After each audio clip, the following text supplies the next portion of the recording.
बिस्मिल्लाहिर्रहमानिर्रहीम। अस्सलाम वालेकुम नाज़रीन। 14 न्यूज़ के साथ मैं हूं मलाइका इसहाक।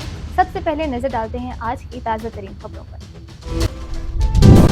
वज़ीर ख़ज़ाना मोहम्मद औरंगज़ेब का कहना है कि अवाम पर पेट्रोलियम मसनूआत की कीमतों के बोझ को मुमकिना हद तक कम रखा जाए। वज़ीर ख़ज़ाना मोहम्मद औरंगज़ेब की ज़ेर सदारत पेट्रोलियम मसनूआत की कीमतों से मुतल्लिक़ कायम कमेटी का जायज़ा इजलास हुआ, जिसमें ज़खायर की सूरत हाल का जामिया जायज़ा लिया गया। कमेटी को खाम तेल और रिफाइंड शुदा पेट्रोलियम मसनूआत के मौजूदा ज़खायर और दरामदी इंतज़ामात, सप्लाई चेन की लॉजिस्टिक्स से मुतल्लिक़ ब्रीफिंग की गई। कंपनी अरकान को रास्ते में मौजूद कार्गो जहाज़ों के हवाले से भी आगाह किया गया।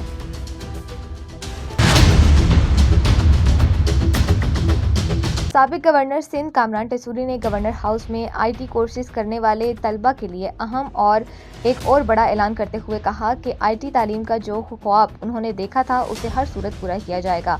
साबिक गवर्नर सिंध ने अपने बयान में कहा कि गवर्नर हाउस के IT प्रोग्राम के तहत इस वक्त 50,000 तलबा तालीम हासिल कर रहे हैं।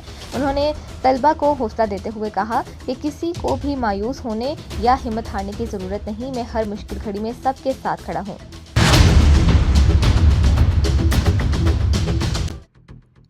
अमरीकी नशरियाती इदारे CNN की एक रिपोर्ट में कहा गया है कि ईरान पर हमला करने के खतरनाक फैसले के नताइज बिगड़ चुके हैं।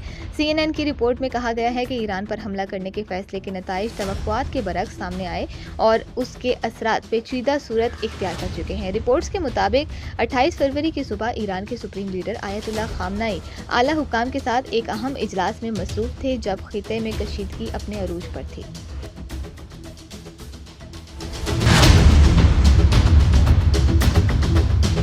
वज़ीर आज़म शहबाज शरीफ ने हुकूमती खर्चात में भारी कटौती और बजट शुदा रकम अवामी रिलीफ के लिए इस्तेमाल करने का ऐलान किया है। तफसीलात के मुताबिक वज़ीर आज़म की ज़ेर सदारत मुनक्किदा आला सतह के इजलास में पेट्रोलियम मसनूआत की कीमतों के असरात और हुकूमती बचत इक़दामात के नफाज का तफसीली जायज़ा लिया गया। इजलास में फैसला किया गया कि सरकारी मुलाजिमीन की तरह स्टेट ओन्ड इंटरप्राइजेज और हुकूमती सरपरस्ती में खुद मुख्तार इदारों के मुलाजिमीन की तनख्वाहों में से दर्जा बदर्जा 5 से 30% तक कटौती होगी, जिसे अवामी की रिलीफ के लिए इस्तेमाल किया जाएगा। ईरानी वज़ीर ख़ारजा अब्बास अराग़ची का कहना है कि अमेरिका की नाम नहाज़ सिक्योरिटी बुरी तरह नाकाम हो चुकी है। वो अब अबनाए हरमुज़ को महफूज बनाने के लिए दूसरों से मदद मांगने लगा है। समाजी राब्ते की वेबसाइट एक्स पर जारी एक पैगाम में उनका कहना था कि अमेरिका अबनाए हरमुज़ को महफूज बनाने के लिए चीन से भी मदद मांग रहा है। अब्बास अराग़ची ने कहा कि अमेरिका का सिक्योरिटी निज़ाम खतरात रोकने के बजाय मसाइल को दावत दे रहा है। उन्होंने खलीजी बरादर ममालिक से गैर मुल्की जारहा कुव्वतों को निकालने का मुतालबा किया। अब तक के लिए सिर्फ इतना ही। मज़ीद खबरें जानने के लिए देखते रहिए 14 न्यूज़।